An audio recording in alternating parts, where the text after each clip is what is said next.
철스크랩 전문 칼럼니스트, 한국 철스크랩 거래소 대표 남윤재와 함께하는 5분 고물상, 전문가가 알려주는 리사이클링업의 비전, 철스크랩 시장의 새로운 패러다임, 그 첫걸음을 한국 철스크랩 TV와 함께하세요. 이 컨텐츠를 한번 구성을 살펴보려고 합니다. 목차 같은 느낌이죠. 자, 첫 번째는 고물상이 뭐냐는 거예요. 고물상은 뭐고, 고철, 파지, 비철, 뭘 갖고 이렇게 말을 하느냐. 자, 두 번째 강에서는 재활용품의 유통구조를 살펴볼 건데, 재활용품의 유통구조는 좀 다릅니다. 일반적인 제품하고는 많이 달라요. 대상이 존재하고 중상, 소상, 그리고 수집상이 있어요. 이게 유통구조로 어떤 역할을 하는지 한번 살펴보겠습니다.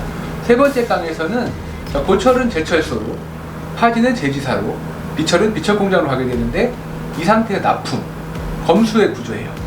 이거 살펴보고요. 네 번째는 물건의 세부 분류 방법을 한번 살펴보겠습니다. 다섯 번째는 물건의 수집하고 입찰, 일반 구매하는 것, 이거 어떻게 다른지 한번 살펴볼 거고요. 여섯 번째는 우리 시청자들, 청취자분들의 상황에 맞게 1톤차가 좋은 거냐, 시내 고물상이 나으냐, 외곽으로 빠져서 야드장을 운영하시는 게 좋은 것이냐 한번 살펴볼게요. 일곱 번째는 야드의 필요성과 장비, 그리고 설비 투자 어떻게 할 것이냐. 조그만 야드에다가 막 장비를 갖다 놓을 수는 없는 거예요. 그 다음에 아주 큰 야드에다가 설비 하나 없이, 장비 하나 없이 운영하기도 쉽지가 않기 때문에 이 부분 한번 살펴보겠습니다. 여덟 번째는 우리 사업의 규모와 투자 비용의 상관관계를 한번 볼 거고요. 아홉 번째부터 정말 중요해지겠죠. 뒤로 갈수록 원래 본론은 뒤에 나와요. 자, 영업입니다. 일단 벌어야, 매출이 생겨야 그 안에서 이익이 생기고, 이익이 생겨야 나눌 것도 있고 먹을 것도 있는 거예요. 자, 영업이 잘 돼야 다음부터 모든 것이 움직여지겠죠. 열 번째 강은 세무예요. 번 비용을 잘 쓰고 어떻게 해서 세금을 아껴야 유용하고 투자할 수 있는 비용이 생기겠죠. 세금을 다 내버리면 문제가 발생하기 시작하죠. 자, 절세 포인트, 매입과 매출, 그 안에 세무까지 한번 봐드릴 생각이고요. 11번째는 자금의 조달 방법입니다.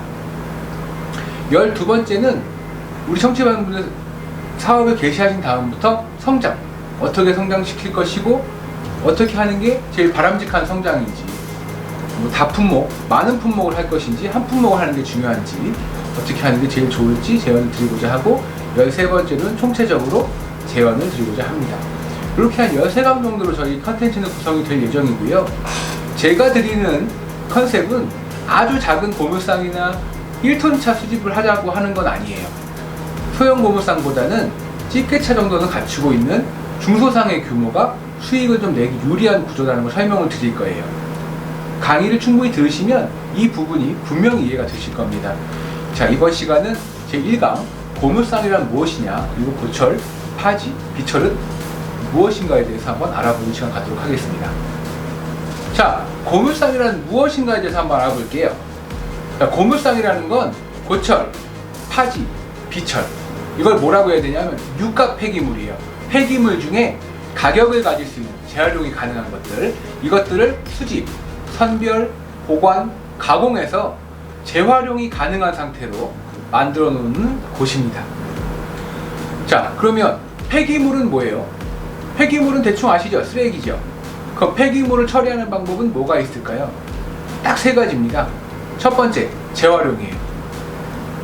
다시 한번 사용할 수 있게, 활용할 수 있게 해주는 거죠. 두 번째는 소각입니다.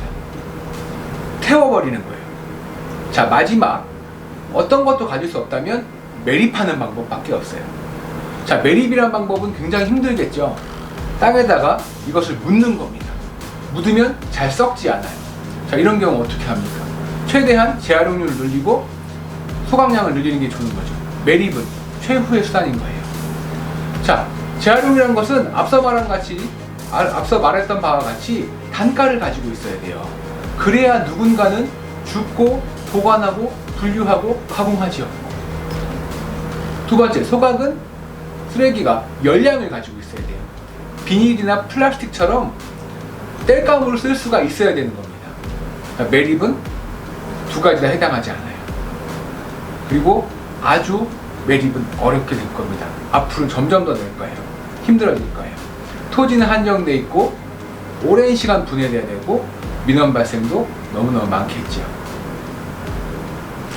자, 이제는 고물상에서 취급하시는 품목들을 한번 볼게요.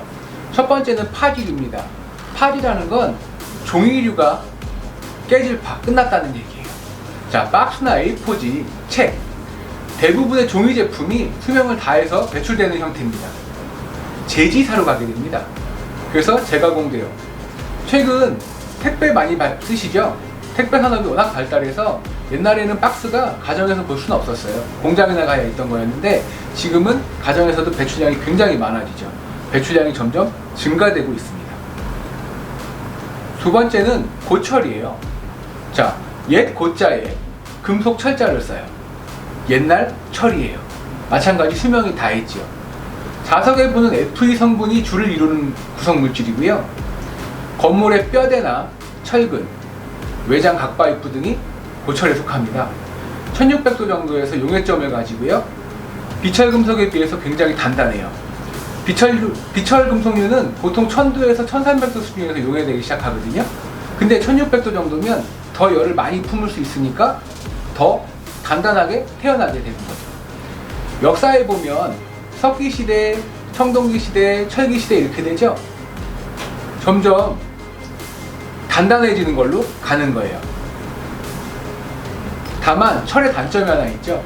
철은 녹이 나고 자동으로 자연적으로 부식됩니다. 다음은 비철입니다. 자, 비철은 안일비자에 철철 써요. 금속 철자 쓰는데 금속이 아니라는 거예요. 쉽게 말하면 철은 아니답니다. 어떤 것이 있느냐? 대표적인 게 금, 은, 동, 신주, 샤시, 양은, 스테인리스 이렇게 해서 가는데 비철류의 특징은 뭐냐면 자석에 붙질 않아요.